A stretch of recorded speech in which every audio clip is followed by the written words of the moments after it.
Social background है, जो economic background है, वो एक इम्पोर्टेंट रोल प्ले करता है आपको। मल्टी डिसिप्लिनिटी अप्रोच है, या मल्टी डायमेंशनल नॉलेज की अवेलेबिलिटी है, या आप स्मार्टनेस, आप जो बैकग्राउंड से आपको आती है। तो जनरली क्या होता है कि एक एक एस्पेक्ट उसकी हम बात कर रहे हैं, जो ट्रेंड है कि जो रीजनल लैंग्वेज में या हिंदी मीडियम में लिखते हैं, आमतौर पे उनका परसेंटेज काफी कम है। उसकी वजह वही है कि रिजिड होते हैं, विदाउट एनी डाउट। जो हिंदी मीडियम बैकग्राउंड से आते हैं, उनकी मेंटल रिजिडिटी आपको दिख जाएगी। मेंटल रिजिडिटी का मतलब है कि जैसे आपको बचपन से यही फीड कराया गया है कि आप किताब से पढ़ेंगे, पढ़ोगे, लिखोगे, हुओगे नवाब। तो वो जो क्राइटेरिया होता है, वो जाते जाते काफी टाइम लग जाता है।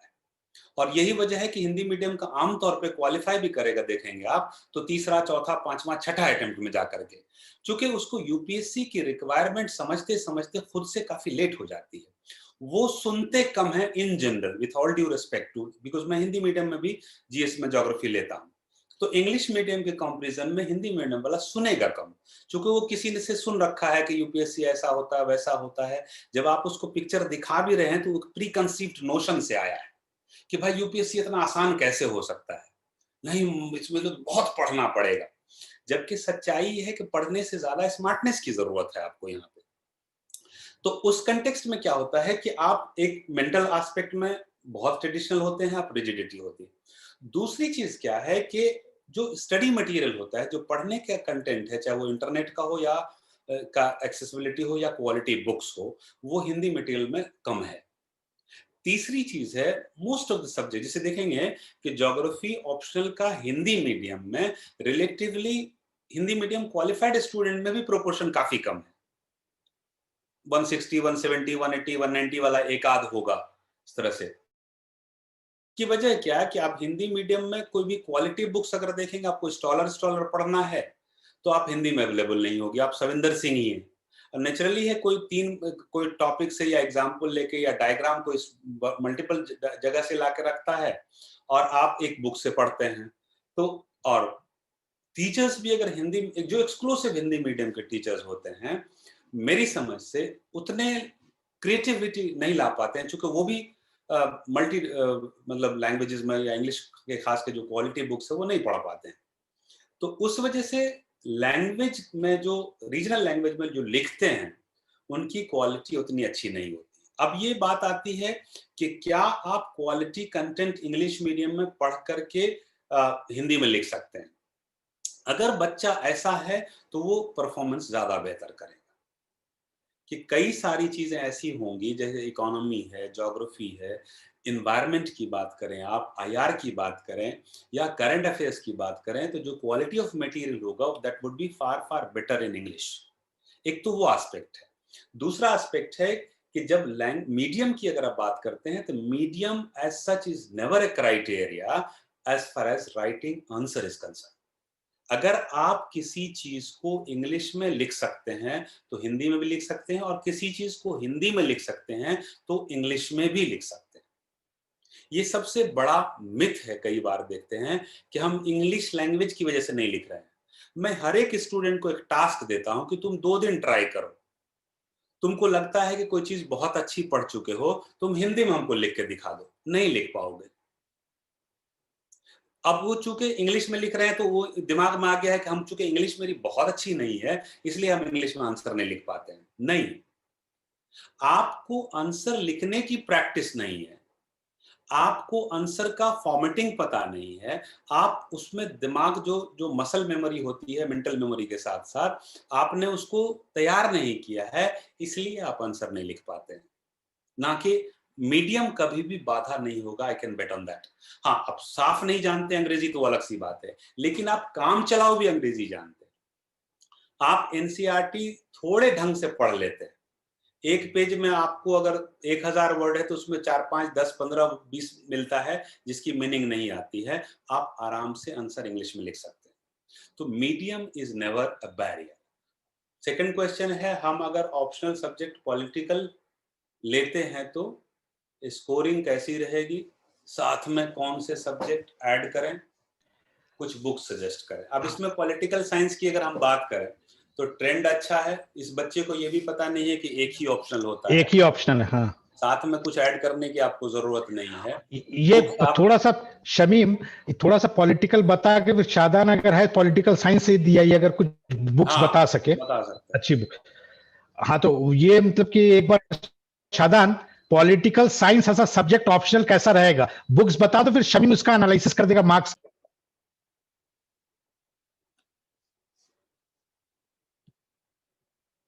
शादान अनम्यूट करो। हाँ, आवाज आ रही है अब? हाँ, आवाज आ रही है, हाँ। Political science as an optional subject आप रखें जब आपको इंटरेस्ट हो पॉलिटिकल साइंस में, ये मैं रिक्वेस्ट करूंगा, क्योंकि थोड़ा सा जो पॉलिटिकल थॉट वाला पोर्शन है वो ड्राई है थोड़ा। इंटरनेशनल रिलेशन बहुत इंटरेस्टिंग लगेगा, इंडियन पॉलिटिक्स बहुत अच्छा लगेगा पढ़ने में, और लेकिन जो कंपेरेटिव पॉलिटिक्स है और पॉलिटिकल थियरी है उसको थोड़ा सा थ्योरेटिकल चुके हैं, बैकग्राउंड नहीं है, तो थोड़ा मेहनत ज्यादा करनी होगी। इंटरेस्ट आ गया तो पॉलिटिकल साइंस बहुत कंसिस्टेंट परफॉर्म कर रहा है। मुझे लगता है कि लेटेस्ट 4-5 साल से सिर्फ मैंने नहीं गौर किया, लेकिन बहुत कंसिस्टेंट रहा ये सब्जेक्ट, और ने बहुत ज्यादा हाई स्कोर कर दिया कभी, और ने बहुत खराब स्कोर किया पिछले अगर 20 साल का ट्रेंड मैं बताऊं आपको। हमारे बैच में तो खैर फर्स्ट सेकंड दोनों टॉपर पॉलिटिकल साइंस के थे। क्या क्या पढ़ना चाहिए, आप सिलेबस को देखेंगे, सिलेबस स्टार्ट होता है मेंस का पॉलिटिकल थ्योरी के साथ, स्टेट और सोवरेंटी, ये जो टॉपिक्स हैं। तो पॉलिटिकल थ्योरी के लिए ओपी गाबा और एमपी शर्मा बहुत अच्छी टेक्स्ट बुक है शुरू करने के लिए, और सिविल सर्विसेज के पॉइंट ऑफ व्यू से अच्छी किताबें हैं दोनों। पॉलिटिकल थॉट आपको अगला स्टेप होगा इसमें, जिससे कंपलसरी क्वेश्चंस भी आते हैं।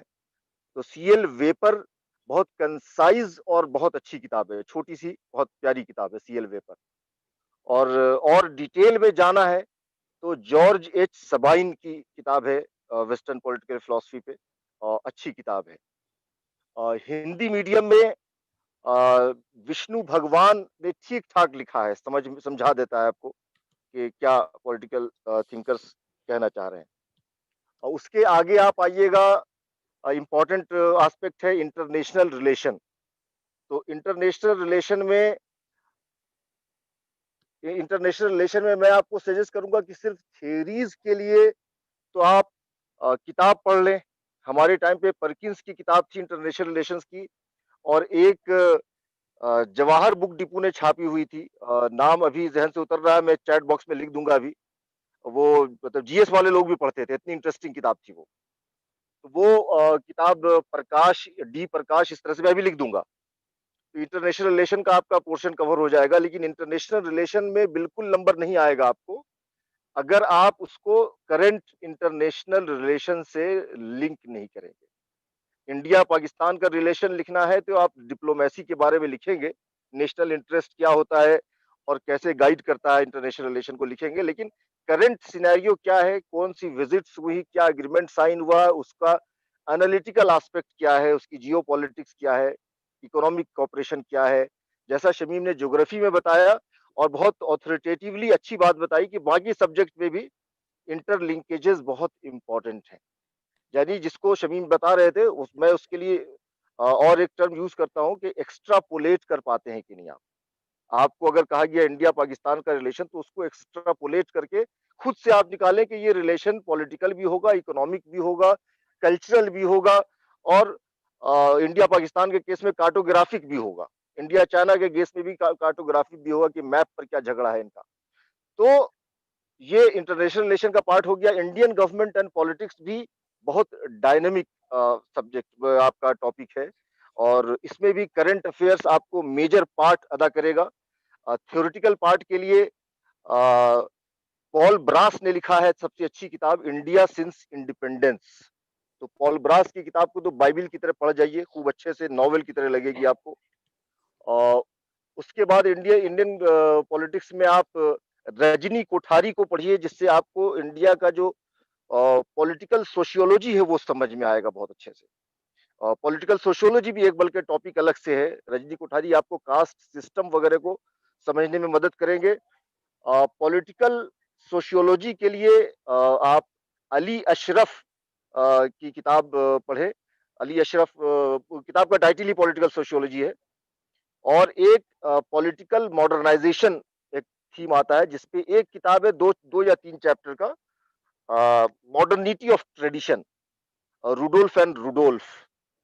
तो मुझे लगता है इतनी किताब आपको स्टार्ट करने के लिए काफ़ी है, जिससे आप बैठ के 5-10 साल के क्वेश्चन निकाल के आंसर करेंगे जब, तब आपको एक्चुअल पता चलेगा कि ये वाला थीम जो है हमें किसी टॉपिक में नहीं मिला या मैं लिंक नहीं कर पा रहा हूँ। तो बिल्कुल मेल डाल दें आप ये शहनवाज कासिम साहब के इस ब्लॉग पे, या लिंक यूट्यूब लिंक पे, या हमें लिख दें, तो आपको मुझे खुशी होगी कि पर्सनली आपको वो सारी डिटेल्स और देने में। शुक्रिया। बहुत ही अच्छा शादान, मैं ये मतलब कि गुजारिश करूंगा आपसे कि आप जितनी किताबें का नाम लिखे वो जरा किताबों का नाम अगर चैट बॉक्स में आप टाइप कर दो तो हमेशा के लिए बच्चों के लिए फायदेमंद होगा। दूसरा, आप अपना ईमेल भी दे दीजिए। मैं अभी जो बच्चे ज्योग्राफी में करना चाहते, शमीम साहब तो हैं ही, और बाकी जनरल चीज के लिए ही इज अ मास्टर। अगर स्पेशली पॉलिटिकल साइंस में आप करना चाहते हैं तो शादान ज़ेब खान साहब अपना ईमेल देंगे, उनसे मतलब कि आप कोऑर्डिनेट कीजिए तो वो पॉलिटिकल साइंस में आपको बिल्कुल गाइड कर देंगे। अब शमीम, नेक्स्ट क्वेश्चन रहा भाई कि जो आपने कहा कि जो बच्चे रीजनल लैंग्वेज को अगर इंग्लिश में किताब पढ़े, आप पढ़ के फिर अपने लैंग्वेज में लिखे तो बहुत फायदामंद होता है। ये बिल्कुल सही बात है कि आप अगर दूसरी लैंग्वेज जानते, इंग्लिश जानते, तो आप पढ़िए, उससे आपका विजन वाइडर हो जाता है। तो शमीम, ये that was a very good technique for those who are writing in regional language. अब सेकंड क्वेश्चन जो हमारे हैं, बहुत सारे क्वेश्चन आए, तो शमीम मैं चाहूंगा कि हर किसी पे ध्यान दिया जाए। एक का जो पहले क्वेश्चन था कि केमिस्ट्री ऑप्शनल कैसा रहेगा, कि शुरुआत में तुमने केमिस्ट्री को ही सही डरा दिया, तो इनका ये हमको लगता है ये साफ केमिस्ट्री लेना चाहते हैं। तो ये पूछना चाहते हैं भाई केमिस्ट्री का क्या फ्यूचर है, केमिस्ट्री की बातें क्या किया जाए इस पे, मतलब कि आप केमिस्ट्री के बारे में कुछ बता दो अगर तुम्हें मालूमात हासिल। केमिस्ट्री में जो मेरा अपना एक्सपीरियंस है कि हमने मतलब एक ऐसा सब्जेक्ट है जिसमें मैं डायरेक्टली नॉर्मली किसी ऑप्शनल में मैं ना नहीं बोलता हूँ, लेकिन chemistry is one such optional जिसमें मैं बोलता हूँ कि बिल्कुल मत लो। उसकी 2 वजह है। बहुत बुरा ट्रेंड है इसका। बढ़िया से बढ़िया स्टूडेंट जो है उसमें हम देखे हैं कि सिर्फ ऑप्शनल की वजह से क्वालिफाई नहीं किया है। केमिस्ट्री का अगर ट्रेंड देखें आप, तो हम अच्छे स्टूडेंट को देखें, आईआईटीएंस को देखे हैं, केमिस्ट्री रख के वो क्वालिफाई केमिस्ट्री की वजह से क्वालिफाई नहीं कर पाया।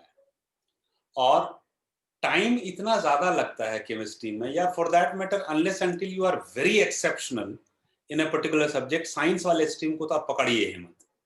मैं वही बोल रहा था शुरुआत में ही कि कई बार क्या होता है कि आप एक किसी सब्जेक्ट से इतना लव हो जाता है आपको, जो इंटरेस्ट वाला मिथ वहां पे बहुत आ जाता है कि मुझे बहुत इंटरेस्ट है मैथमेटिक्स में। भैया इंटरेस्ट है, लेकिन आपको बीट किसको करना है ये देखें। ह्यूमैनिटीज में एडवांटेज क्या हो जाता है, जैसे ज्योग्राफी में 500 लड़के बैठे हुए हैं, तो 500 स्टूडेंट की जब कॉपी जा रही है एग्जामिनर के पास, आपने थोड़ा बेहतर कर दिया, थोड़ी क्रिएटिविटी ले आए, तो आपको मार्क्स थोड़ा बेहतर मिल गया।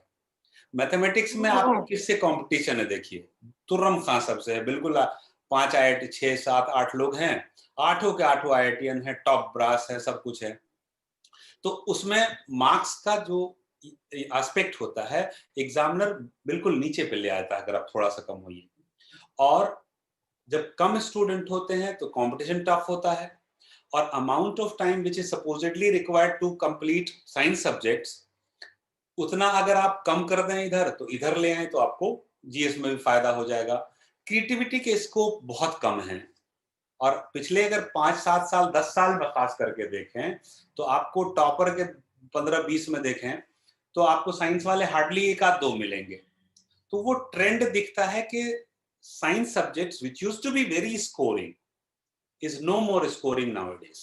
But if you are exceptional in that particular subject, please go ahead.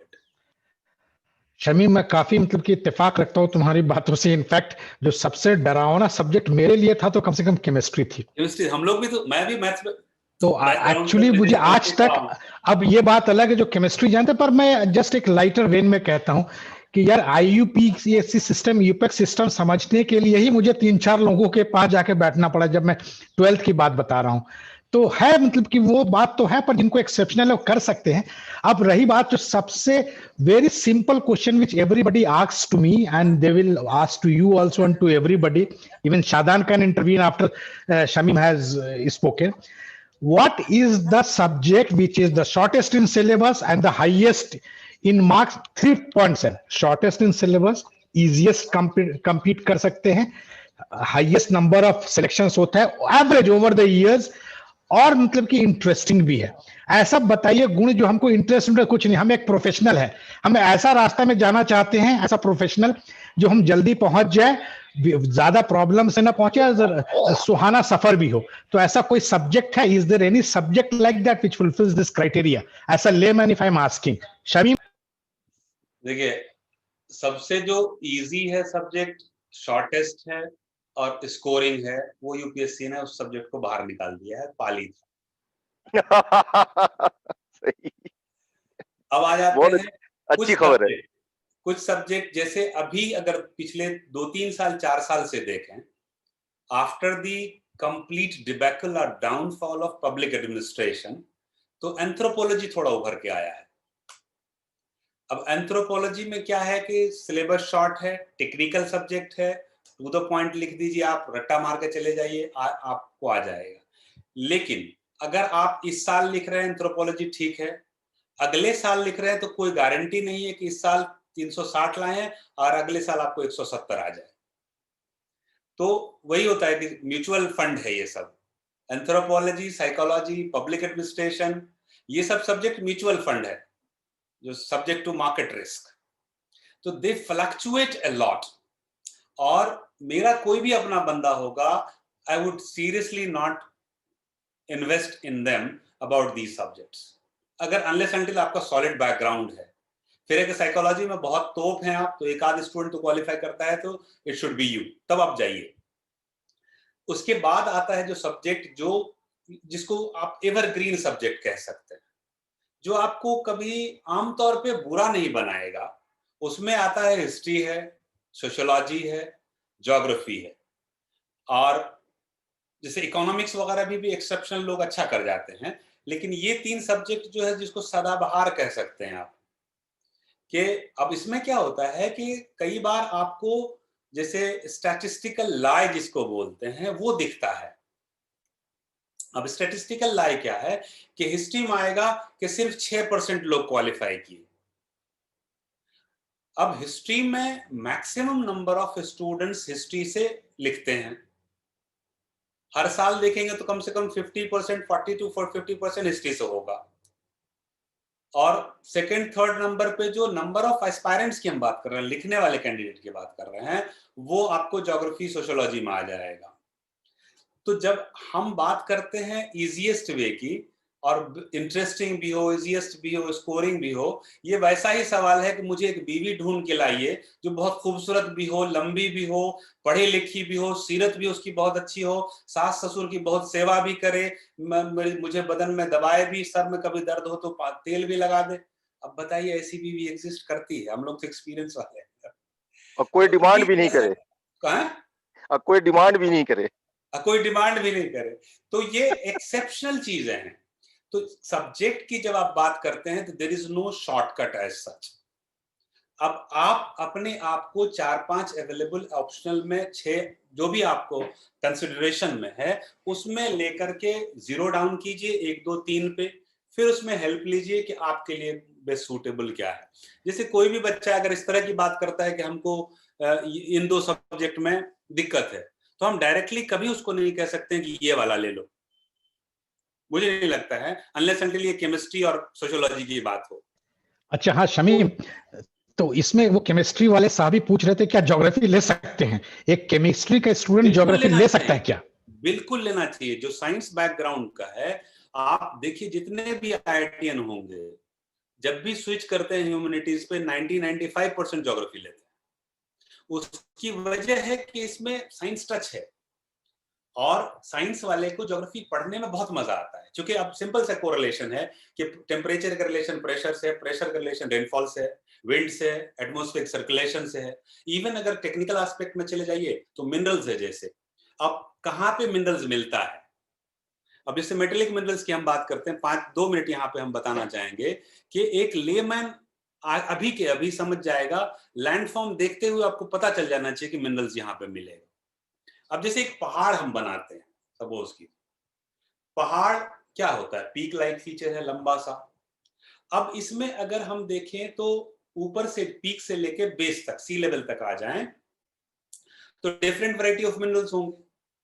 And any mountain is formed because of accumulation of magma. और magma is aggregate of minerals. Molten rock material. Rock is aggregate of minerals.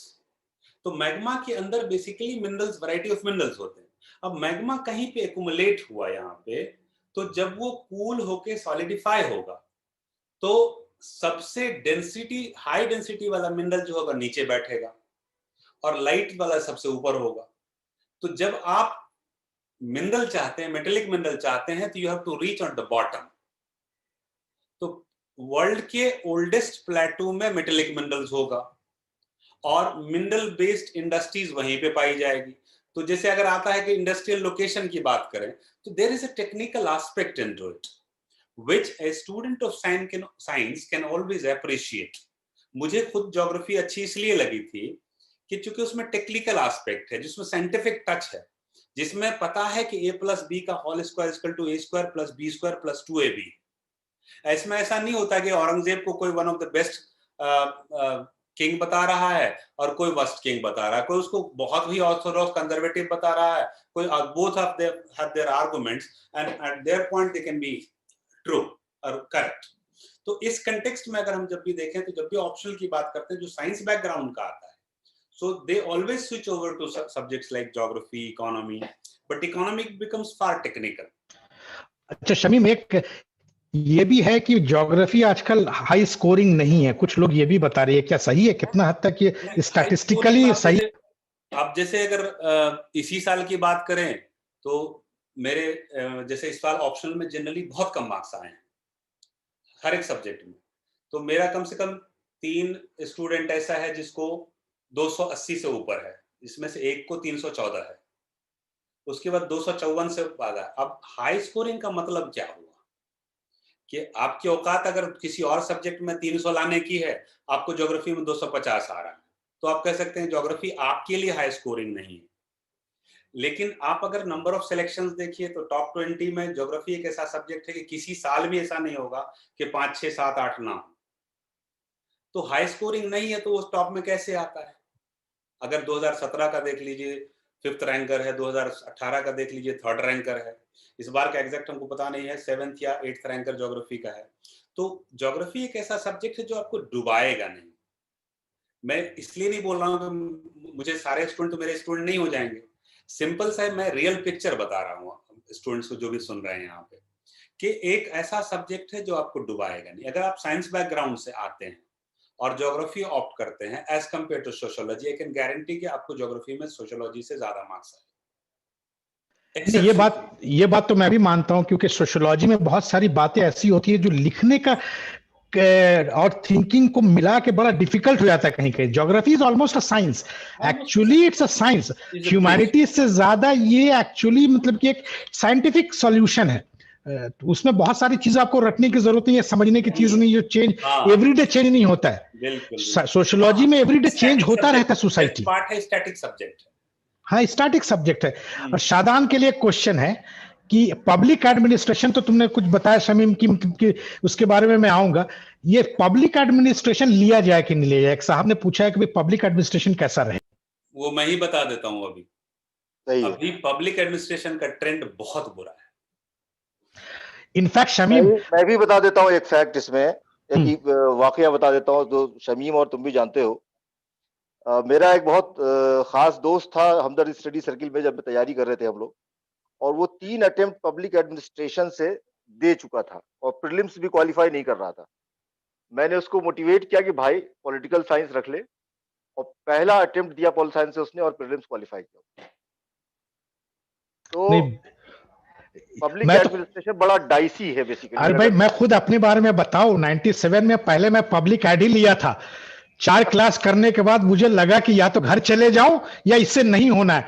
जिंदगी का सबसे अच्छा decision मैंने 97, आज भी मुझे date याद है, जुलाई 28 या 29 जुलाई को मैंने पटना में डिसीजन लिया कि मुझे सोशियोलॉजी लेना है, मुझे पब्लिक एडमिनिस्ट्रेशन से सालों साल तक कोई लेना देना नहीं रहना चाहिए।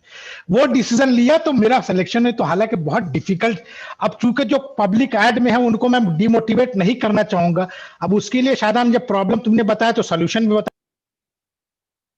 देखिए, हर सब्जेक्ट के पॉजिटिव और निगेटिव पॉइंट्स हैं, और ऐसा नहीं है कि पब्लिक एडमिनिस्ट्रेशन को राइट ऑफ कर देना चाहिए। पब्लिक एडमिनिस्ट्रेशन वो सब्जेक्ट है, मैं जब ग्रेजुएशन कर रहा था, 94 में मेरा ग्रेजुएशन है, पिछले 5-7 साल में टॉपर, सेकंड टॉपर, 1 to 10 में 4-5 पब्लिक एडमिनिस्ट्रेशन से होते थे। हमारे कॉलेज से विश्वनाथ सिन्हा भैया मतलब पब्लिक एड से ऑल इंडिया 7th रैंक लेकर आए थे, और उन्होंने हमें बहुत धमकाया था कि पॉलिटिकल साइंस छोड़ दो अगर सिविल सर्विस क्वालिफाई करना है। मतलब ये है कि पब्लिक एडमिनिस्ट्रेशन, एक तो ये कि कहीं न कहीं जो आपको रोल परफॉर्म करना है सिविल सर्विसेज में, आप पब्लिक एडमिनिस्ट्रेशन वही चीज है बेसिकली। और पब्लिक एडमिनिस्ट्रेशन ज्यादातर मैंने देखा है कि पॉलिटिकल साइंस वाले स्विच ओवर करते हैं, पब्लिक एडमिनिस्ट्रेशन पे करते थे, हमारे अपने टाइम की बात बता रहा हूँ। तो खराब सब्जेक्ट तो बिल्कुल नहीं है, इंटरेस्टिंग है। आप जो एडमिनिस्ट्रेशन देखते हो day to day, local self government आप देखते हो day to day, Indian politics देखते हो डे टू डे, उसी का एडमिनिस्ट्रेशन वाला एस्पेक्ट है। तो ये इंटरेस्टिंग है। अगर आपको इंटरेस्ट लगता है, आप 10 साल के क्वेश्चन सॉल्व करते हो मेंस के, और लेकर जाते हो किसी टीचर के पास जो सिविल सर्विसेज से कंसर्न्ड है, वो कहता है कि ये आपका 60-70% मार्क्स देगा आपको ये आंसर, तो आप समझिए कि आप राइट ट्रैक पे हैं। और जो 2-4 लोग पब्लिक एड से शुरू में क्वालिफाई करेंगे, 150 में होंगे, 1-2 उसमें आप भी होंगे। तो बिल्कुल ऐसा नहीं है कि पब्लिक एडमिनिस्ट्रेशन ज्यादा डाइसी हुआ करता था प्रिलिमिनरी एग्जामिनेशन में एज एन ऑप्शन, बहुत ज्यादा डाइसी था। तो पब्लिक एडमिनिस्ट्रेशन में आप बहुत टाइम लगा चुके हैं, बहुत क्लैरिटी है, आपको इंटरेस्ट है, तो आप आंसर वगैरह लिख के 2-4 साल के 2-3 टीचरों को असेस करा लीजिए, एक बार डेटा देख लीजिए यूपीएससी का कि अभी पिछले 10 साल में पब्लिक एडमिनिस्ट्रेशन का सक्सेस रेशियो क्या है। अब तो हर चीज आरटीआई पे और वेबसाइट पे अवेलेबल है, और फिर आप एक इन्फॉर्म्ड डिसीजन लीजिए।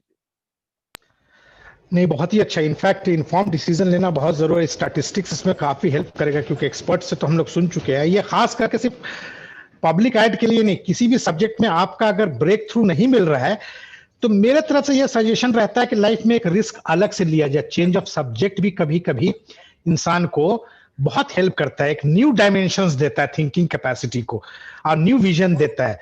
तो मैं समझता हूं कि अगर लास्ट अटेम्प्ट है या फिर इसके बाद आप नहीं देना चाहते, तो एक अटेम्प्ट में चेंज कर लेना चाहिए सब्जेक्ट को। Nothing harm about it. और इससे वसीम, आपका क्या ख्याल है इस पे?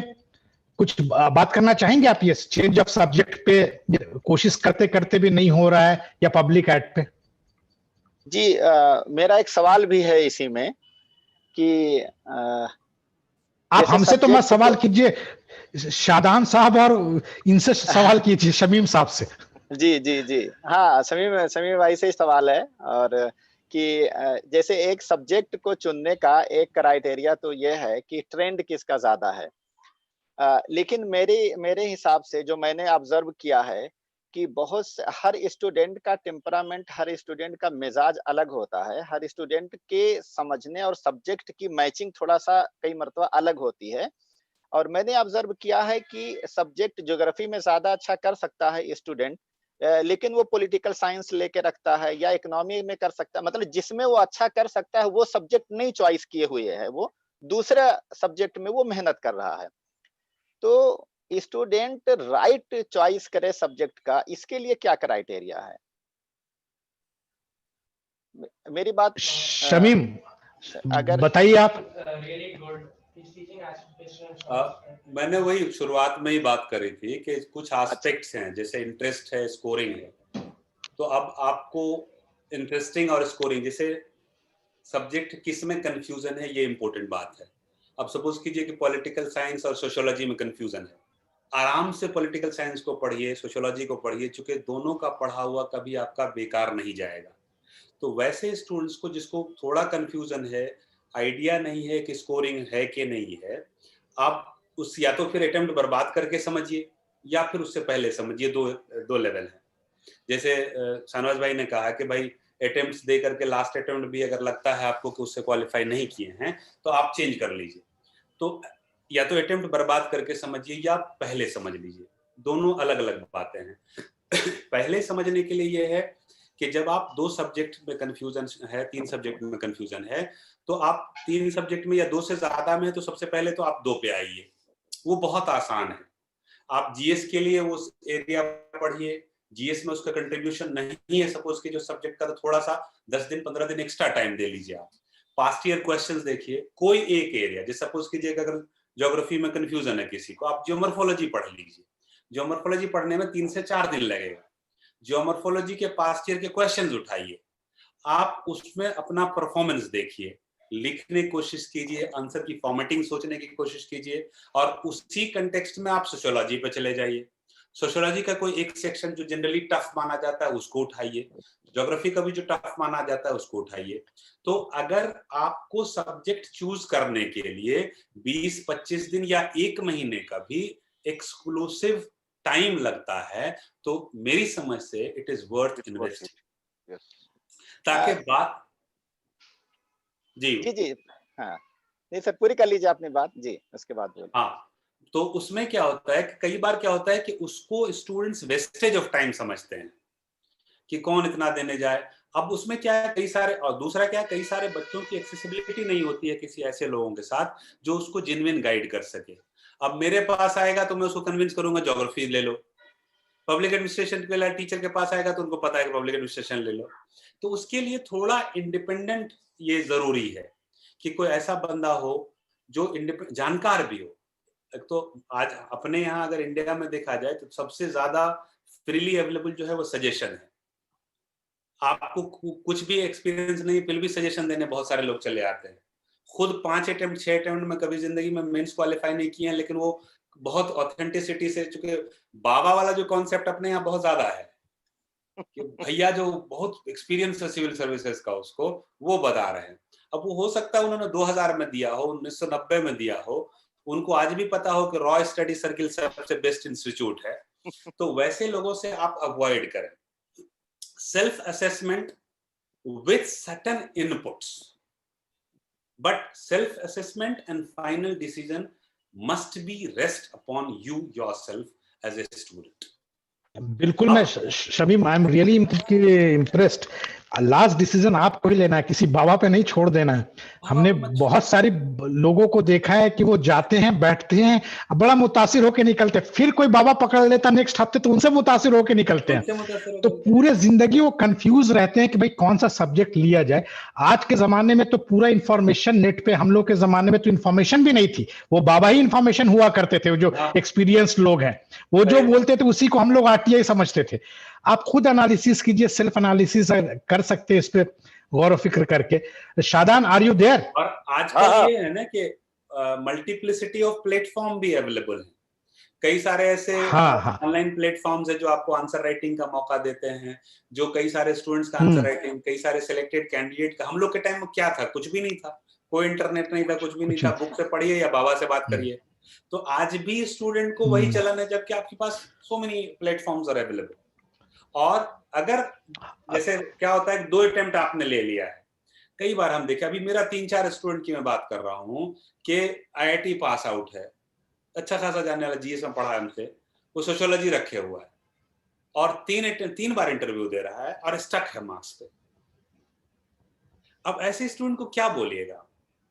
अब उसको कई बार बोलते हैं कोई भी तुम सब्जेक्ट छोड़ दो, ऑप्शनल छोड़। ऑप्शनल में क्या आ रहा है, 250, 260, 255, 265। 3 अटेम्प्ट पढ़ने के बाद अगर आप स्टक हैं तो समझ लीजिए कि वो ऑप्शनल आपके लिए सूटेबल नहीं है, चाहे दुनिया का सबसे बढ़िया ऑप्शनल क्यों ना। या तो आप रिस्क लेना पड़ेगा, या आप 300 के पास जाना चाहते हैं, या कोई ऐसा सब्जेक्ट चुनिए, हो सकता है वो 300 दे दे तो क्वालिफाई कर जाए आप, और नहीं तो 200 भी दिया तो क्या फर्क पड़ा, ऐसे भी क्वालिफाई नहीं कर रहे हैं, वैसे भी नहीं कर रहे हैं। तो रिस्क लेने की अच्छा शमीम, ये लिटरेरी सब्जेक्ट्स अभी भी अवेलेबल है ना, लिटरेरी हाँ सब्जेक्ट्स? हाँ बिल्कुल अवेलेबल है। लिटरेचर, उर्दू रखिए, मेरी उर्दू समझ से लिटरेचर तो सबसे हाँ तो बढ़िया सिर्फ, सब्जेक्ट। उर्दू रखिए भाई। हाँ तो उसमें सिर्फ पाली निकाल दिया गया है ना, तो हाँ, बाकी मतलब कि सब्जेक्ट्स कौन से स्कोरिंग है लिटरेरी सब्जेक्ट्स की अगर बात करें तो कौन सा लिटरेरी सब्जेक्ट्स उर्दू रखिए, ट्रेंड क्या है? कन्नड़ा रखिए, मराठी रखिए, गुजराती रखिए, तमिल रखिए, तेलुगु रखिए, कुछ भी रखिए, आपको दूसरे सब्जेक्ट से ज्यादा मार्क्स आए। सही। लेकिन अच्छा। एक ही क्राइटेरिया है उसके लिए कि हल्के आपका में मत थोड़ा लीजिएगा। लिटरेरी टेस्ट होना चाहिए। आप हम्म। बादल देखें तो उसमें महबूबा के बाल नजर आने चाहिए आपको, बस इतना सा क्राइटेरिया है। आप अगर बारिश गिरते हुए देखें तो कुछ आपको शेक्सपियर याद आए, गालिब याद आए। जो लिटरेरी टेस्ट होता है, बहुत ड्राई आदमी है तो आपके लिए फिर लिटरेचर नहीं। अदरवाइज जो लिटरेचर रख सकता है वो हमेशा लिटरेचर ही रखे। अच्छा शमीम, अगर मैं तीनों आदमी से पूछूं, पहले मैं शादान से शुरू करता हूं कि हिरार्की बताइए भाई, मैं जानना चाहता हूं नंबर 1 2 3 4 बाबा के स्टाइल में, कि सब्जेक्ट चूज करना है तो कौन सा नंबर 1 चूज करना चाहिए, सेकंड, ऐसे करके 5 चीज आप गिनवा दीजिए टॉप हिरार्की में जो हमारा काम हो जाए। शादान। देखिए, सिविल सर्विसेज की तैयारी जो है मेरे हिसाब से वो कम से कम 3 साला मंसूबा है। आपको अपना 3 साल का सोच के चलना चाहिए कि 3 साल मुझे इन्वेस्ट करना है। बहुत अच्छी किस्मत है, हर चीज आपके मुताबिक हो गए, फर्स्ट अटेम्प्ट में आप क्वालिफाई करेंगे, माशाल्लाह बहुत अच्छी बात। तो 3 साला मंसूबे के लिए सब्जेक्ट ऐसा लीजिए जिसमें आपका इंटरेस्ट जरूर हो, कि आप किताब पढ़ते पढ़ते थक गए, आपने पेपर उठाया, वहां भी कुछ लिंक मिल गया, आपने मैगजीन उठाया, वहां भी क्लिक कर गया आपको वो सब्जेक्ट, और आपको इंटरलिंक हुआ और रिमाइंड हो गया, पूरा सब्जेक्ट याद हो गया दिमाग में, आपने कि अरे हाँ ये तो वहां पढ़ा था। आपने टीवी खोला, वहां भी आपको वही मिल गया। तो जिसमें इंटरेस्ट होगा आपका इंटरलिंक कर लेना आसान होगा। जैसे शमीम ने बहुत लाइटली अच्छे से बताया कि आप बारिश होते हुए देखें और आपको एक शेर याद आ जाए, जो गालिब छूटी शराब पर अभी कभी कभी, वो शेर आपको याद आ गया, तो मतलब आपका इंटरेस्ट है सब्जेक्ट में। अदरवाइज तो बाकी को लिए बारिश बारिश ही सिर्फ है। तो आपका इंटरेस्ट अगर है, तो मैं पर्सनल भी तजुर्बा बताऊं आपको कि मेरे सीनियर थे विश्वनाथ भैया, जो बाबा हुआ करते थे उस जमाने में, हमारे कॉलेज से 7th रैंक लेके आए थे। उन्होंने मुझे डांट कर कहा कि खबरदार जो तो पॉलिटिकल साइंस रखोगे। लेकिन मेरा इंटरेस्ट बहुत ज्यादा था पॉलिटिकल साइंस में, और मुझे क्वालिफाई पॉलिटिकल साइंस ने ही कराया। उर्दू भी मेरा एक ऑप्शनल था, उर्दू ने मुझे डुबाया। बल्कि पॉलिटिकल साइंस में मैं कह सकता हूँ दावे के साथ, मेरे बैच में टॉपर्स भी थी, सेकंड टॉपर भी थी, लेकिन ऑल इंडिया में मुझे लगता है हाईएस्ट मार्क्स लेकर मैं आया था। 367 मार्क्स है मेरे पॉल साइंस उस साल का। तो ये सिर्फ इसलिए कि मेरा इतना इंटरेस्ट था पॉल साइंस में कि मैं पेपर पढ़ूं, मैगजीन पढ़ूं, खट से लिंक कर लेता था, और उस क्रिएटिविटी ने नंबर दिलाया मुझे, वो किताब के नॉलेज ने नहीं दिलाया सर। तो इंटरेस्ट को मैं नंबर 1 पर रखूंगा। सेम मेरा नंबर था। 2, अगर उर्दू लिटरेचर की बात करें शादान भाई, जी जी 10वीं के बाद मैंने जिंदगी में कभी उर्दू पढ़ा नहीं था, सही सही बिल्कुल। लेकिन हर अटेम्प्ट में 366 367 ऐसे मार्क्स आते थे। इंटरेस्ट था ना गालिब आपका को भाई, आज तक मैंने दीवाने गालिब नहीं पढ़ी है सही से। लेकिन आप दीवान लिख चुके हैं, आप शायर हैं। नहीं, हाँ, लेकिन इंटरेस्ट ये है कि की बात नहीं, ये मजा खुद आता है। शायर हैं, ये खुद हाँ ये शायर है तो ये मैंने कर लेते हैं। हाँ इंटरेस्ट की बात है ना ये। तो वही इंटरेस्ट की बात जो शादान भाई बता रहे थे, वो इंटरेस्ट की बात है। हाँ अब उर्दू में मुझे वाकई इतना इंटरेस्ट है कि हम गालिब के किसी शेर पे कुछ ना कुछ अपना तुक्का लगा देंगे हम, और बहुत अच्छा लिखते थे आप, तो वो हो तशरीह गया। लिखते थे आप। हाँ, तो ये इंटरेस्ट को मैं नंबर 1 रखूंगा, और नंबर 2 मैं स्कोर को भी जरूर रखूंगा कि कितना स्कोरिंग है मेरा सब्जेक्ट। क्योंकि बिल्कुल इमोशनल होके कि बस इंटरेस्ट ही बहुत ज्यादा है मुझे, और बस अब स्कोरिंग इसमें हो या नहीं हो, पढ़ूंगा तो मैं यही सब्जेक्ट, ये भी नहीं होना है।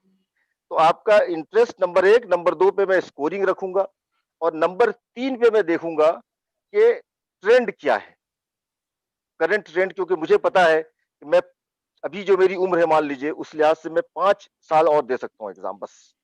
तो अगर ये ट्रेंड पिछले 5 साल से अच्छा चल रहा है, तो मैं देखूंगा कि इसमें ट्राई किया जाए। पिछले 5 साल से बिल्कुल सूख गया है, जैसा केमिस्ट्री के बारे में बता रहे हैं शमीम कि बिल्कुल गायब है, तो मैं फिर परहेज करूंगा कि हमारा इंटरेस्ट भी है, और मतलब ये भी है, हमारे स्कोरिंग भी लगा है, ये मुझे पता चला है। लेकिन बिल्कुल ट्रेंड ये है कि 1 या 2 स्टूडेंट क्वालिफाई कर रहे हैं।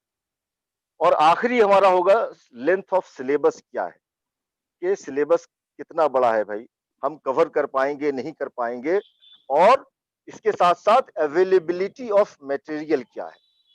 अब पाली तो हमें भी सुन के बहुत इंटरेस्टिंग लगता था, पाली से लोग आईएएस हो जाते थे हमारे जमाने में 1 महीना पढ़ के, तो पाली का हमें स्टडी मटेरियल ही नहीं मिलता था और समझ ही में नहीं आता था पाली हमारे लिए, मतलब फॉरेन लैंग्वेज थी पाली।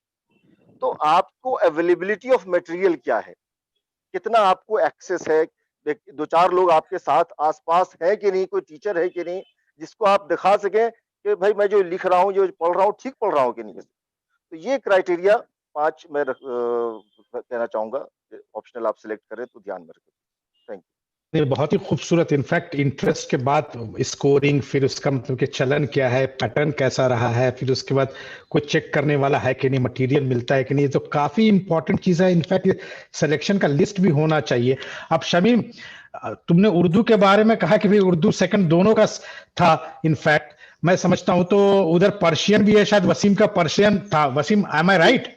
जी सर, ये सर पर्शियन। तो ये बताओ यार, कुछ लोग पूछ रहे उर्दू की कुछ अच्छी किताबें बताओ। आप पॉलिटिकल साइंस का शादान ने बता दिया, अब शमीम आप बताइए 4-5 किताब का नाम जो उर्दू वाले स्टूडेंट पढ़ सके ऑप्शनल। उर्दू में देखिए सिलेबस बहुत छोटा है, बहुत 6 किताबें प्रोज की है, 6 पोएट्री की है। शुरू होने से पहले खत्म हो जाता है सिलेबस। हाँ, शुरू होने से पहले खत्म हो जाता है, सही बात है। उर्दू में सिर्फ किताब पढ़ने से नहीं हो, आप अगर सबसे शुरुआत करना चाहते हैं, अगर थोड़ी मोड़ी आप लिख लेते हैं, इमला की ज्यादा गलती नहीं होती है, तो आप रिक्वायरमेंट फुलफिल करते हैं, प्रोवाइडेड की लिटरेरी टेस्ट है। अब उसमें सुम्बुल निगार की 2 बुक आती है, जैसे उर्दू नसर का तनकीदी मुताला है या उर्दू नज़म का तनकीदी मुताला, शायरी का तनकीदी मुताला है, 2 है उसका। तो उससे ज्यादा सिलेबस की लगभग सारी चीजें कवर हो जाती हैं। अब उसको पढ़ करके फैक्चुअल कंटेंट आप उठा लीजिए। जैसे सपोज कीजिए कि कोई उर्दू के हैं तो उनको आराम से समझ में आया, गालिब की शायरी के सपोज कीजिए 5 खुसूसियात हैं, तो 5 खुसूसियात उसमें दिए हुए हैं। अब उसको पढ़ करके आप अच्छे से उसका आइडिया लगा लीजिए। अब आप गालिब के शेर 15-20 हर एक, मतलब 10-15 शेर हर एक पहलू पे आप कहीं से भी इकट्ठा कर लीजिए, और लिखते वक्त जब आप लिखते हैं, मीर का तैयार कर लीजिए, गालिब का तैयार कर लीजिए। तो बेस्ट पार्ट क्या है, जब आप गालिब पढ़ रहे हैं तो गजल भी तैयार हो रहा है जो पेपर 1 में आता है, तो गजल लिखिए तो गालिब को घुसाइए, उसी शेर को जो आपने गालिब के लिए याद किया है वो गजल में लिख दीजिए। गजल का मतलब बेसिकली जॉनराज आपको पढ़ने हैं। हाँ, मतलब आपकी तैयारी syllabus wise, content wise Urdu में 15 दिन बहुत है, वो सिर्फ तैयार हो गई, बहुत है। सही, बिल्कुल सही। लेकिन असल जो आपको मेहनत करनी है वो लिखने में। जैसे हम एक एग्जांपल देते हैं, नजमुल हुदा भी हमसे पूछा था कि तुमको इतना सेकंड पेपर में कैसे नंबर आ जाता है, तो हमने उसको यही बताया था जो मेरा सेल्फ इनोवेशन था। अब जैसे शादान भाई बहुत आसानी समझ सकते हैं, सभी लोग समझ सकते हैं इस बात को। हमको आया था, जैसे क्वेश्चन आता था, आज भी आता है कि मीर की अजमत का राज बताइए। सही। तो आप क्या करेंगे, स्टूडेंट बहुत ट्रेडिशनल वे में मीर की तारीफ करते जा रहे हैं। हम शायद पहले स्टूडेंट थे जो हमने गालिब के शेर से मीर की शुरुआत की थी। गालिब एक बार कहता है कि मीर के शेर का अहवाल कहूं क्या गालिब, जिसका दीवान कमज गुलशन कश्मीर में। तो हम मीर को शुरू करते वक्त गालिब का ये शेर पहले डालते थे, पहला लाइन जो होता था वही। अब उसमें हम शुरुआत करते थे कि गालिब के जैसे आना पसंद शायर अगर मीर के मोतरिफ हैं, तो ये इस बात की निशानदही करता है कि मीर कितने अजीम शायर थे। और गालिब के दीवान को, मीर के दीवान को गालिब ने गुलशन कश्मीर से तशबीह दी है, जो अपनी खूबसूरती के लिए दुनियावी जन्नत कहा जाता है। हकीकतन अगर देखा जाए तो मीर का दीवान किसी दुनियावी जन्नत से कम नहीं। अब ये जो एक पैरा हमने डाला है वो एक यूनिकनेस है जो मेरा अपना, समझ लीजिए, पेटेंटेड था। सही। और वो हमको, मेरी समझ से, हम पहले तो कभी नहीं जानते थे, लेकिन जब यूपीएससी में मार्क्स आने लगा तो 196, 199 हमको पेपर 2 में आया है। पेपर 1 रट्टा वाला है, रट्टा वाले में हम फेल कर जाते थे, तो उसमें 160, 165 आता था। तो पेपर 2 में हम हाईएस्ट स्कोर इंडिया का लाते थे। उसकी वजह ये थोड़ी क्रिएटिविटी, नॉलेज उस वक्त भी कम था, आज भी कम है, एज कंपेयर टू जो उर्दू से पीएचडी किया है और ये किया है। लेकिन हमको पता था कि इतने नॉलेज को यूज कैसे करना है। तो उर्दू या फॉर दैट मैटर किसी भी लिटरेचर के लिए फंडामेंटल क्राइटेरिया यही है कि गालिब का लिखते वक्त कबीर याद आए, और कबीर का लिखते वक्त गालिब याद आए, या शेक्सपियर याद आए, या हॉल्टन को आप कोट कर दीजिए, ताकि तब जाकर के आपका एक यूपीएससी का रिक्वायरमेंट फुलफिल करता है। उर्दू लिटरेचर है, आपको यूपीएससी क्यों पढ़ा रहा है? तो वहां पे उर्दू के जरिए आपको दिखाना है कि हम नॉलेज को मैनेज करने के लिए जानते हैं। तो प्राइमरी क्राइटेरिया इंटररिलेशनशिप वहां पे भी है, और बहुत जबरदस्त तरीके से किया जा सकता है।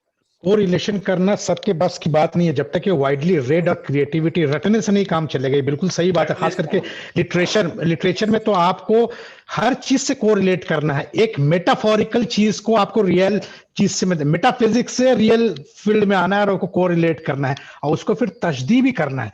तो देखने में आसान जरूर है, सुनने में आसान जरूर, बट क्रिएटिविटी वाले लोगों के लिए मुझे लगता है कि it is a good option. कोई भी लिटरेचर, चाहे वो तेलुगु लिटरेचर हो, इंटरेस्ट है, ब्यूटीफुल होता है, literature is a beautiful subject.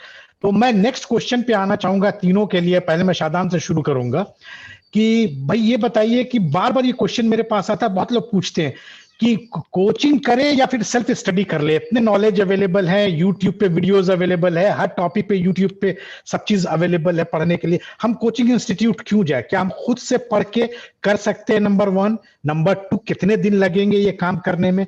Third, आपके पास कोई ऐसा जीता जागता एग्जाम्पल्स रिसेंटली है 2-3 साल में जिन्होंने बहुत अच्छा किया है खुद सेल्फ स्टडी से? ये 3 सवाल आते हैं।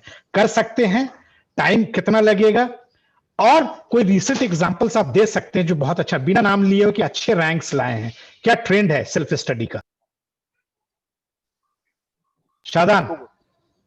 अच्छा देखिए, बहुत अच्छा सवाल है, ये बड़ा गहरा सवाल है कि बिना कोचिंग के यानी सेल्फ स्टडी से क्वालिफाई कर सकते हैं कि नहीं।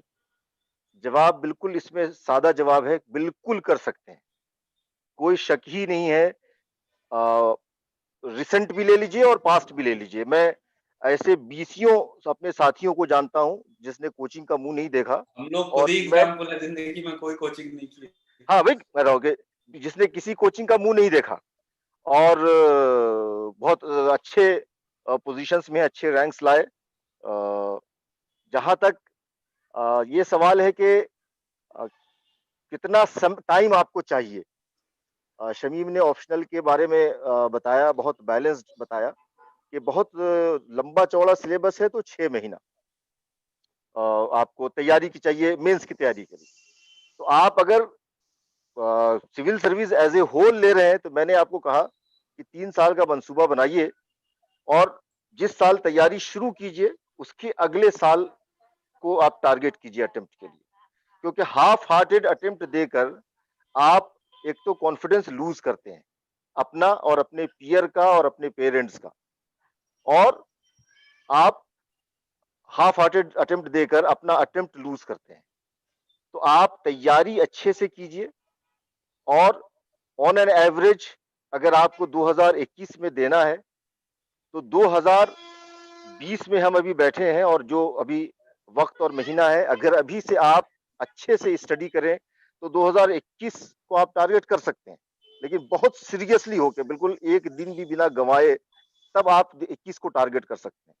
लेकिन आइडियली अगर आप शुरू करते हैं इस साल के एंड से तो 2022 आपका बहुत अच्छा अटेम्प्ट जाएगा, क्योंकि पहले आप मेंस और प्रीलिम्स को मिला के पढ़ते हैं, जैसा शमीम ने पिछले इसमें भी बताया था, और फिर आप इंटेंसिव स्टडी पर आ जाते हैं, कंसंट्रेट करते हैं प्रीलिम्स के लिए बाद में। तो कोचिंग का क्या रोल है, अब ये दूसरा सवाल अगर रखा जाए कि फिर कोचिंग का क्या रोल है, मैं आपको ईमानदारी से बताऊं, मेरा एक बहुत सच्चा साथी और बैचमेट है प्रियांक भारती, आजकल joint secretary ministry of transport में, पंजाब कैडर का अफसर है। प्रियांक बहुत सच्चा लड़का है, और प्रियांक ने मुझे एक बार नहीं 10 बार ये बात कहा कि अगर रविंद्रन नहीं होता तो मैं आईएएस नहीं होता। मैं उसका स्टेटमेंट आपको बता रहा हूं, मैंने कोई कोचिंग नहीं की, प्रियांक का स्टेटमेंट बताता हूं आपको खाली, कि रविंद्रन नहीं होता तो मैं आईएएस नहीं होता। उसका ये कहना है कि उसको कुछ नहीं आता था कि कैसे पढ़ना होता है, क्या करना होता है, और वो किसी ने कहा कि चले जाओ तुम कोचिंग, वाजीराम चले जाओ, और मैं उनसे मिला। उन्होंने मुझे शेप किया कि क्या पढ़ना है, कैसे पढ़ना है, और फर्स्ट अटेम्प्ट में वो क्वालिफाई किया।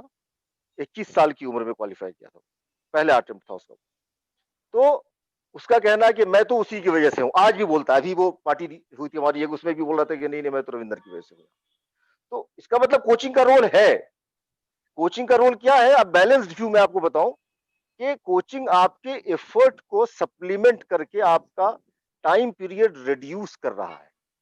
अगर हमने थर्ड अटेम्प्ट में क्वालिफाई किया, और हो सकता है कि मैं जाके मैं भी रविंद्रन को ज्वाइन कर लेता, उस वक्त का जो अच्छा कोचिंग माना जाता था कोई, तो हो सकता है मैं सेकंड अटेम्प्ट में क्वालिफाई करता।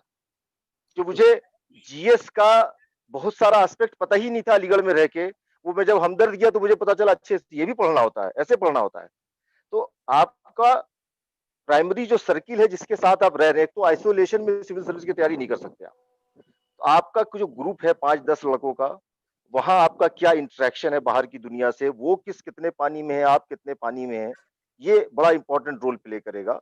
और उसके बाद अगर और आपको और ऑगमेंट करना है अपने एफर्ट को, तो और जल्दी में है आप, तो कोचिंग ज्वाइन कीजिए। आपके पास रिसोर्स की कमी नहीं है, तो बड़ा छान और फटक के कोचिंग ज्वाइन कीजिए। बिल्कुल शादान, ये सही बात है कि अगर रिसोर्सेज अवेलेबल है तो ज्वाइन करना चाहिए। इनफैक्ट अगर आप तेंदुलकर को ले, अगर तेंदुलकर का कोच नहीं होता तो भी वो तेंदुलकर ही होता, या थोड़ा कम होता, पर तेंदुलकर के पास भी कोच था, अचरेकर जो कोच थे, कामली के पास भी था, तो इवन रोनाल्डो के पास भी है, मेसी के पास भी। कोचिंग तो होती ही है, अगर आप अफोर्ड कर सकते हैं, टाइम है, अवेबिलिटी है, रिसोर्स है, तो बिल्कुल ही सप्लीमेंट करता है, इसमें कोई दो राय नहीं है। बट सेल्फ स्टडी से आप बिल्कुल कर सकते हैं, there is no reason why you can not. लोग सेल्फ स्टडी से, यही प्लेग के जमाने में ये अगर ये आप आइजैक न्यूटन का ले तो वो ऑक्सफोर्ड यूनिवर्सिटी बंद हो गई थी, घर चले गए वो 1 साल के लिए, वहीं जाके पूरा concept Newton 3 law of motion everything self study से ही हुआ, ना कि ऑक्सफोर्ड यूनिवर्सिटी ने उनको पढ़ाया। तो बहुत कुछ किया जा सकता है।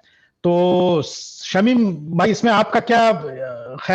ज्यादातर बातें तो कही है, मैं एक दो बात बताऊंगा जो कोचिंग ज्वाइन करने से फायदा होता है। देखिए, ये एब्सोल्यूट स्टेटमेंट के हम कर सकते हैं कि नहीं कर सकते हैं, तो ऑब्वियस है कि भाई आपके अंदर अगर दम है तो आप आराम से कर सकते हैं, इसमें कोई दो राय नहीं है। विदाउट कोचिंग आप क्वालिफाई कर सकते हैं।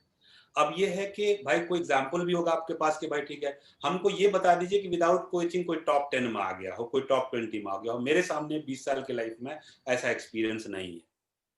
अब क्या है कि आप अगर क्वालिफाई कर गए, आप क्लेम कर रहे हैं कि विदाउट कोचिंग क्वालिफाई कर गए, आपको 400 रैंक आ गया, तो यकीन मानिए आप कोचिंग कर लिए होते तो शायद आप टॉप 100 में होते। ये ऑब्वियस है। अब उसको एडवांटेजेस क्या है कोचिंग करने से? सबसे पहली बात है, कोचिंग करने का सबसे पहला एडवांटेज जो है कि आप कम से कम थोड़ा मोड़ा डिसिप्लिन हो जाते हैं। अब थोड़ा मोड़ा डिसिप्लिन होने का मतलब है कि क्लास पे टाइम पे क्लास जाना है, क्लास से वापस आना है, कुछ असाइनमेंट्स मिलते हैं, आंसर लिख के टीचर्स को दिखाना है। अब वैसे भी स्टूडेंट होते हैं कि अगर 50 को आप असाइनमेंट दीजिए तो मुश्किल से 20 लिख के आते हैं, तो हम उन 30 की बात ही नहीं कर रहे हैं। फिर आप समझ लीजिए कि वो 30 अपने आप को ये समझें कि आप अभी कंपटीशन में नहीं है। अब वो 20 जो असाइनमेंट लिखते हैं तो कॉम्पिटिटिव एनालिसिस होता है।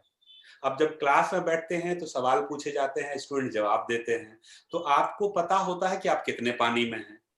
तो खुद का सेल्फ असेसमेंट होता है। जब सेल्फ असेसमेंट होता है तो दो बातें होती है, या तो आपका कॉन्फिडेंस लूज होता है या आपका बढ़ जाता है। जब लूज होता है तो you try your best and it keeps you on your toes, तो प्रोडक्टिविटी बढ़ जाती है। तो एक, it's not only about a teacher student relationship, it's about the overall environment a coaching provides you. सुबह में 7 बजे क्लास है तो आपको 6 बजे उठना ही उठना है।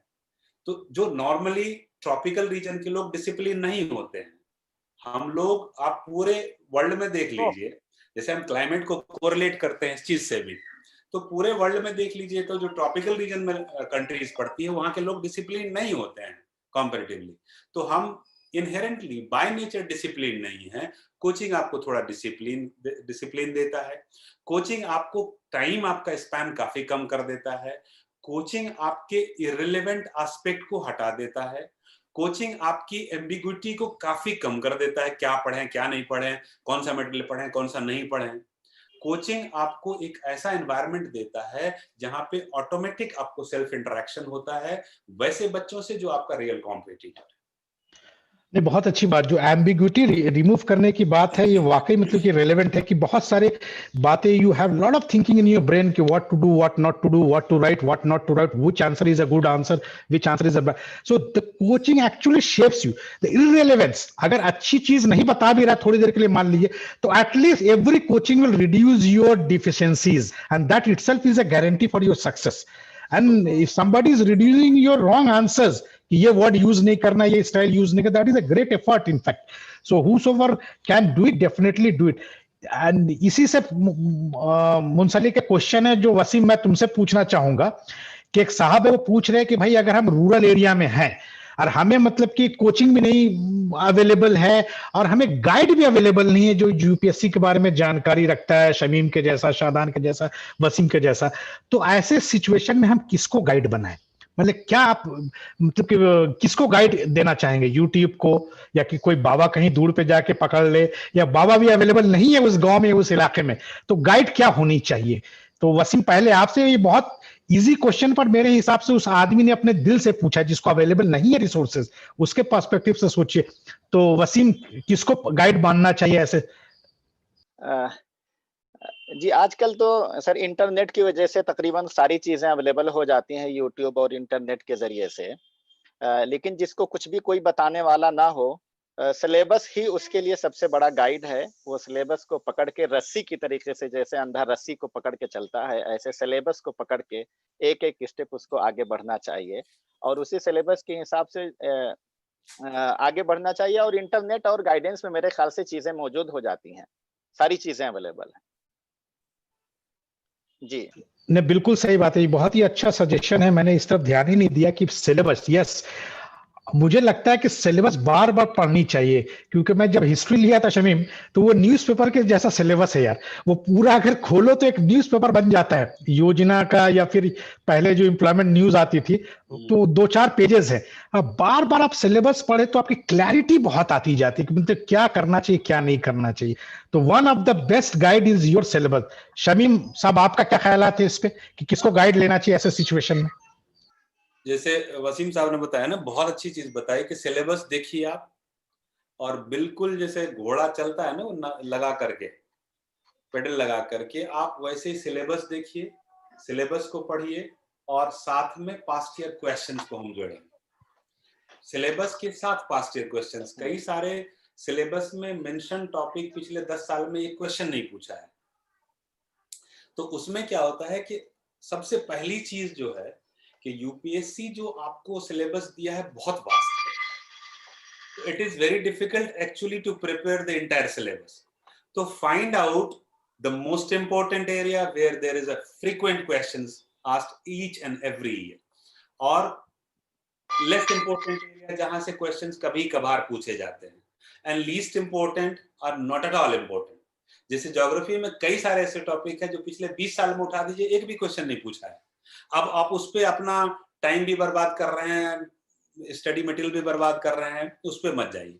Syllabus plus questions, proper analysis of this. अगर गांव से हैं आप तो भी आप आराम से क्वालिफाई कर सकते हैं, अगर आप ये दो चीज एस्पेक्ट पहला करें।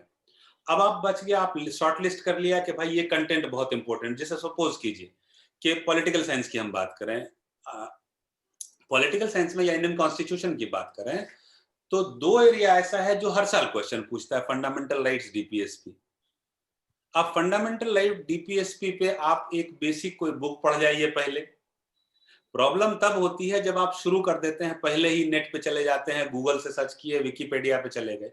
आप कोई बेसिक टेक्स्ट बुक, एनसीईआरटी पे फंडामेंटल राइट्स पढ़िए, directive principle of state policy पढ़िए, बेसिक पढ़ लीजिए। उसके बाद आप सर्च कीजिए यूट्यूब पे फंडामेंटल राइट्स पे।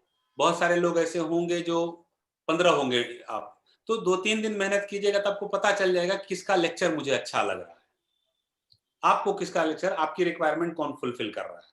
गांव से आने वाले बच्चे का सबसे बड़ा एडवांटेज है कि स्ट्रीट स्मार्टनेस होती है उसके अंदर, उसको पता होता है कि चूना कैसे लगाएंगे हम। तो भाई तुम चूना यहाँ पे लगाओ, अपना दिमाग पॉजिटिव यूज करो यहाँ पे, और 5, 6, 10, 15 वीडियो जो भी अवेलेबल हैं उसमें आप आइडेंटिफाई करो, जनरली 1 या 2 टीचर्स के लेक्चर आपको अच्छे लगने लगेंगे। आप उससे उस टॉपिक को पढ़ जाओ, आराम से नोट्स बना लो, उसके सब जो भी बनाना है बना लो, और इस तरह से आप सिलेबस कंप्लीट कर लो। थोड़ा ज्यादा टाइम लगेगा लेकिन आराम है, आपको आसानी से कर सकते हैं। कोई एक पिन पॉइंटेड एस्पेक्ट नहीं है कि इस सब्जेक्ट को यहां से पढ़िए, उस सब्जेक्ट को वहां से पढ़िए। Book, traditional book, text book, हर एक सब्जेक्ट की एक पढ़ के खत्म की। नहीं, काफी मतलब साइंटिफिक है। इनफैक्ट एनालिसिस अगर हम साइंटिफिक करें तो काफी फायदा होता है। Syllabus, books, pattern of questions, फिर उसका मार्क्स, उस सब्जेक्ट का परफॉर्मेंस क्या है लास्ट 5 इयर्स में, कितने टॉप्स में है, कितने नीचे है। तो एक साइंटिफिक एनालिसिस किसी चीज का भी आप करते हैं। In fact like a business venture, when you start a business venture, you go and see the city, the town, the demography, the मतलब कि climate, the land, the real estate, बहुत सारी चीजें आप देखते हैं, तब जाके कहीं इन्वेस्टमेंट करते हैं। तो आप एक इन्वेस्टमेंट करने जा रही हो, going to invest your life, in fact 3, 4, 5 years of your life, and that will be till you the end of your, yes, so it's the biggest investment you are making. Why don't you do a scientific analysis, SWOT analysis, जिस तरह से होता है, मतलब कि strength क्या है इस सब्जेक्ट की, आपकी वीकनेस क्या है, थ्रेट क्या है, और अपॉर्चुनिटीज क्या उस चीज में। SWOT एनालिसिस, SWOT मैं करने के लिए सभी से ये कहता हूं कि advice do SWOT analysis. And before I end up, I would like to ask last question to you, Shamim, since you are expert of that subject. I don't have any idea about geography.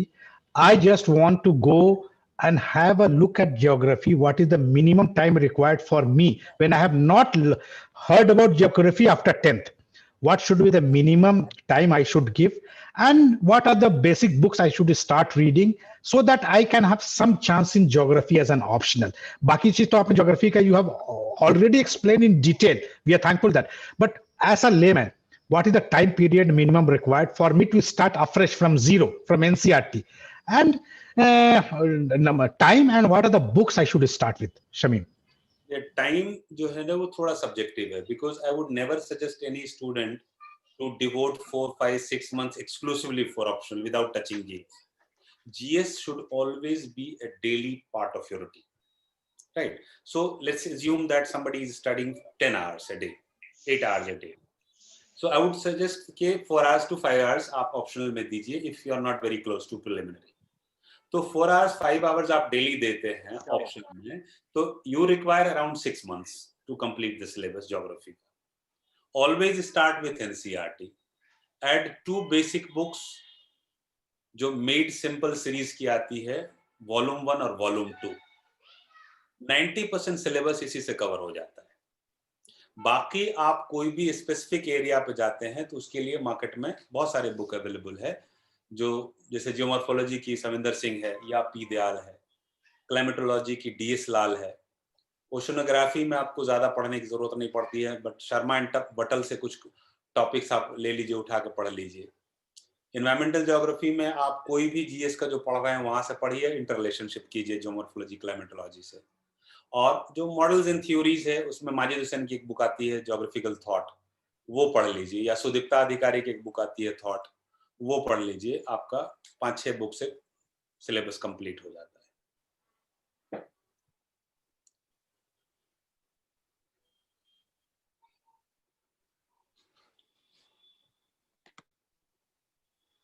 Am I audible? हाँ शमीम, आवाज आ रही है। हाँ आवाज आ रही है, मतलब कि थोड़ा सा लैग हो गया था। तो ये ठीक है, टाइम फैक्टर तो वाकई नहीं दे सकते किसी भी चीज के लिए, तो बट ये बात तो है बिल्कुल, आप स्टार्ट कर दीजिए 6 महीने के अंदर में लगभग, मतलब कि एक जनरल टाइम है, तो इसमें किया जा सकता है। तो शमीम, इसके अलावा आप ऑप्शनल के बारे में फाइनल कुछ टेक बताएंगे, मतलब your final take on before we close and and this session? Do you have any final take और a guidance to all the audience out there, how to select 2-3 lines में how to select your option and how to go about it? First thing is that assess yourself a lot, invest in yourself enough time, go through general studies. अगर आप switch करना चाह रहे हैं apart from your academic background, subject from your academic background, तो आप अच्छे खासा टाइम दीजिए, लोगों से बात कीजिए, जिस सब्जेक्ट में कंफ्यूजन है, वीडियोस देखना है, कुछ भी देखना है, फाइनल जजमेंट आप लीजिए। वैसा सब्जेक्ट जबरदस्ती मत लीजिए जिसका यूपीएससी में ट्रेंड बहुत अच्छा नहीं है। 5-6 सब्जेक्ट्स में से कोई भी आप कभी भी ले लीजिएगा, आपको पछतावा नहीं होगा। उसमें से ज्योग्राफी एक है, सोशियोलॉजी एक है, अगर आपकी क्रिएटिविटी अच्छी है तो हिस्ट्री एक अच्छा ऑप्शनल है। लिटरेचर कोई भी आप लेना चाहते हैं बगैर झिझक ले लीजिए। अगर आपको लगता है कि आपको लिटरेचर लेना चाहिए तो पक्का लिटरेचर ही लेना चाहिए, दूसरा सब्जेक्ट ट्राई भी मत कीजिए। साइंस सब्जेक्ट को कोई भी आप कितने भी तोप हैं, आप अवॉइड करने की कोशिश कीजिए इन अ नटशेल। अच्छा, that's it. Shadan, are you there? हाँ हाँ बिल्कुल। Final take on how to select optionals, 2-3 mantra, or they should carry in their mind for the rest of the process selection. देखिए बहुत डिटेल में और बहुत अच्छी बात हो चुकी सिलेबस के हिसाब से, इंटरेस्ट के हिसाब से, मार्क्स फिचिंग के हिसाब से क्या नहीं करना चाहिए ऑप्शनल सेलेक्ट करने में, ये मैं फाइनल टेक के रूप में बताना चाहूंगा कि जैसे आप एक साल एक ऑप्शनल रखिए, दूसरे साल दूसरा ऑप्शनल चेंज कर दीजिए और तीसरे अटेम्प्ट में तीसरा ऑप्शनल चेंज कर दीजिए। और फिर ये ब्लेम भी दीजिए कि ये हमने एक टॉक सुना था शहनवाज कासिम साहब के चैनल पे कि इंटरेस्ट से लीजिए। तो पहला साल तो मैंने इंटरेस्ट से लिया जी, और फिर उन्होंने कहा था कि मार्क्स फेचिंग देखिए, तो दूसरे साल हमने देखा अरे ये मार्क्स फेचिंग बहुत है, स्टैटिस्टिक्स, तो मैंने स्टैटिस्टिक्स रख लिया। और तीसरा उन्होंने कहा था कि अवेलेबिलिटी ऑफ मटेरियल, तो मेरे अब्बा प्रोफेसर है उर्दू के, तो मैंने कहा अरे तो सब घर में ही है। तो तीसरा अटेम्प्ट हमने उर्दू से दिया और बर्बाद हो गया मेरा सारा अटेम्प्ट। ये जो एक्सपेरिमेंट करने की बात है ना, एक्सपेरिमेंट बहुत ज्यादा मत कीजिएगा। जितना एक्सपेरिमेंट करना है, जो 1 महीने का टाइम बताया शमीम ने, आप उसको बढ़ा के 3 महीने कर लीजिए। ये मतलब ये 2-3 महीने में एक्सपेरिमेंट कर लीजिए कि कौन सा ऑप्शनल पे हम कंफर्टेबल है, ट्रेंड भी है, मार्क्स भी आ रहा है। और बहुत ज्यादा अगर क्राइसिस में है कि 2 अटेम्प्ट आपने दे लिया और बिल्कुल डिसमल परफॉर्मेंस हो रहा है, तब आप रियलाइज करके एक ट्रांजिशन कर सकते हैं, करते हैं लोग, कुछ लोग। लेकिन मेरे एक दोस्त मेहताब मलिक थे, मैं उनको हमेशा काबिलियत में अपने से बहुत ऊंचा रखता हूं। आजकल ओरिएंटल बैंक ऑफ कॉमर्स में मैनेजर हैं। वो मैनेजमेंट किए हुए थे और मैनेजमेंट करके आए थे दिल्ली से, दिल्ली स्कूल से। उन्होंने पहला अटेम्प्ट तो मैनेजमेंट से दिया, फिर अलीगढ़ चले आए। तो उन्होंने देखा, हमारे काफी दोस्त हिस्ट्री से देते थे, शहनवाज सबको जानते हैं, शमीम भी जानते हैं। बोले अच्छा हिस्ट्री, ये बहुत अच्छा होगा। हिस्ट्री से दिया उन्होंने सेकंड अटेम्प्ट, और फाइनल अटेम्प्ट उन्होंने पब्लिक एडमिनिस्ट्रेशन का, मैंने आपको बताया ट्रेंड था हमारे जमाने में, तो फाइनल पब्लिक एडमिनिस्ट्रेशन से दिया। कभी मेंस क्वालिफाई नहीं कर पाए। और हमेशा मैं मेहताब मलिक को अपने से बहुत ऊपर रखता हूँ काबिलियत में। तो काबिलियत का तो टेस्ट ही नहीं है, ये तो आपका टैक्टिकल नॉलेज क्या है, स्ट्रेटेजी क्या है, आपकी स्मार्टनेस कितनी है, उसका टेस्ट है। यहाँ कैसे आउट स्मार्ट करते हैं अपने कॉम्पिटिटर को आप। तो ऑप्शनल में बहुत एक्सपेरिमेंट मत कीजिएगा प्लीज। एक एक्सपेरिमेंट बहुत ज्यादा से ज्यादा 4 अटेम्प्ट में आप अपने एक बार चेंज कर लिया, और नहीं तो आप कोई अगर एक चेंज करने से भी नंबर नहीं आ रहे हैं अच्छा, तो फिर अपने अंदर झांकिए और देखिए कि सब्जेक्ट में कमी नहीं है, कमी हमारे अंदर है। शुक्रिया। नहीं, बहुत सही बात है। इनफैक्ट कमी सब्जेक्ट में नहीं होती, हमारे अंदर ही होता है। फिर भी मैं ये कहना चाहूंगा कि ये अटेम्प्ट नहीं, यूपीएससी टूरिज्म के जैसा हो गया कि एक साल ये लिए, एक मतलब कि पर्यटन करने आप निकले हैं, सीरियस नहीं ले रहे हैं। तो टूरिज्म मत कीजिए भाई। आपको अगर सेल्फ स्टडी कर रहे हैं या फिर कोचिंग से भी कर रहे हैं, तो फिर आप इसको बहुत ही मतलब कि सीरियस लेना है, टूरिज्म के जैसे नहीं लेना है। और वसीम, आप कुछ कहना चाहेंगे इस पे? जी जी जी, मेरा एक मैसेज है सबको, और एक ये कहना चाहता हूँ कि सिविल सर्विसेज की तैयारी शुरू करने से पहले और तैयारी शुरू करने के बाद में कोचिंग करना ना करना डिसाइड करने से पहले और सब्जेक्ट चुनने से पहले अपने आप को पहचान लीजिए, उसके बाद में करिए। अपने आप को पहचानना बहुत ज्यादा जरूरी है मेरे हिसाब से। बस सर, शुक्रिया। नहीं, बहुत अच्छी बात है कि हम कर सकते हैं कि नहीं कर सकते, हमारे लिए फील्ड है कि नहीं। अगर हमारे दोस्त और पूरे लोग ही दे रहे हैं, यूनिवर्सिटी से जा रहे हैं सब सिविल सर्विस की तरफ, मैं भी चला जाऊं, हर्ड मेंटालिटी, तो वो भी जरूरत नहीं है। आप खुद को पहचानिए, और बहुत सारी चीज पहचानने से ही पता चलता है कि हम इसमें उतर सकते हैं कि नहीं। शमीम की लास्ट में मैं सबसे पहले तो आपको शुक्रिया अदा करूंगा, शमीम अनवर साहब का, कि उन्होंने second time with in a month मेरे रिक्वेस्ट पे उन्होंने मतलब कि अपना कीमती वक्त दिया इस सेशन के लिए, and I am really thankful to him. And whenever I hear him, I always feel refreshed, because मैं बता दूं इस मामले में मतलब कि मेरी जो नॉलेज है आप लोगों से थोड़ी कम है, क्योंकि 20 साल पहले मैं काफी बता सकता था, पर अभी की जो पैटर्न है, ट्रेंड है, बहुत कम इससे मेरी मालूमात है। और शमीम साहब को सुन के मैं काफी अपडेटेड हो जाता हूं, और इनकी बातों को ही लेके मैं समझता हूं कि फिर 1 महीने तक अगर कुछ जरूरत हो तो फिर इनको लाने की कोशिश करूंगा। फिर अगर जरूरत पड़े मेंस के बाद या प्रीलिम्स के बाद, अगर राइटिंग स्टाइल के ऊपर में एक बार मैं सोचता हूं कि क्लासेस लेने की जरूरत है। शमीम साहब, बहुत सारे लोग ऐसे हैं जो हमसे पूछते हैं कि साहब किसी को अच्छा नंबर मिलता है, किसी को कम नंबर मिलता है, पर मैं देखता हूं कि उसका पूछने से उसको इस सब्जेक्ट में उतनी क्लैरिटी नहीं है। सुनते तो ऐसा लगता है कि यार डिमोटिवेटिंग है, जानता नहीं है, पर नंबर उसी को अच्छा आता है। हम लोग भी ऐसे बहुत सारे लोगों को देख चुके जो ऐसे में सुन के लगता था 130 कैसे आ गया यार, ये तो कभी अच्छा लिखता ही नहीं था ना, बोलता ही नहीं था ना थिंकिंग। तो ये राइटिंग केमिस्ट्री क्या है, ये शमीम साहब आपसे जानना चाहेंगे, क्योंकि आप इस फील्ड में हैं। और मैं समझता हूं कि आप वक्त दे तो फिर कभी क्लास कर सकते हैं, इस पे एक सेशन कर सकते हैं शमीम। एक सेपरेट सेशन कर लेंगे इस पे, तो how to write an answer. तो ये बहुत ही अच्छा रहा session. In fact I am very happy to all the 3 panelist from our side, Shadan Zeb Khan sahab, doctor Wasim और शमीम अनवर साहब है ही, जो मेरे गुजारिश पे और मेरे रिक्वेस्ट पे बच्चों को मोटिवेट करने के लिए, उनको गाइड करने के लिए आए। And I am really thankful from my side for taking this opportunity to enlighten every one of us, and not only those who have shared this platform, those who have not joined this platform for some obvious reason, please go to the YouTube channel which will be sharing link। जाइए concept seekers पे, वहां पे आपको recordings मिल जाएंगे शमीम साहब के, और जो भी मैंने सेशन किया उसको देखिए, फिर से एक बार सुनिए, और आपको बहुत सारी चीजें ऐसे मिलेंगी जो आपने लाइव में नहीं समझा होगा, तो सुनने के बाद आपको जरूर आप उसको गौर फिक्र करेंगे तो ज्यादा अच्छे समझ पाएंगे। With this I want to thank all the participants, all the audience and the panelists for being with us, for being with the Mind Sparkle series. It's really sparkling. Thank you, Shamim. Thank you, Shadan. And thank you, Dr. Wasim. Next, we will meet again. Thank you. Thank you.